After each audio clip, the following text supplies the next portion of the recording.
Hello every one, ഇന്ന് നമുക്ക് മൊഹബത്ത് കാ സർബത്ത് ഉണ്ടാക്കാം കേട്ടോ. ആക്ച്വലി വളരെ സിമ്പിളായിട്ടാണ് ഞാൻ ഉണ്ടാക്കുന്നത്. നമുക്ക് വേണമെങ്കിൽ ബനാന ഒക്കെ ആഡ് ചെയ്യാം, പക്ഷെ ഞാനൊന്നും ആഡ് ചെയ്തിട്ടില്ല ബിക്കോസ് എനിക്കിത് ഇങ്ങനെയാണ് ഇഷ്ടം. ഞാൻ ജസ്റ്റ് സിറപ്പ് ഒഴിച്ചു, പഞ്ചസാര ഇട്ടു, പാലൊഴിച്ചു.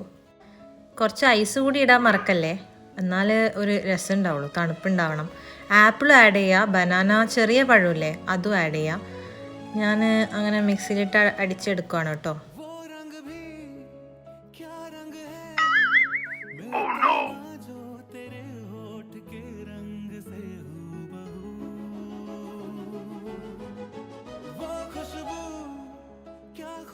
അപ്പം നമ്മൾ സർബത്ത് റെഡി ആയിട്ടുണ്ട്. നമുക്കൊരു ഗ്ലാസ്സിലേക്ക് മാറ്റാം.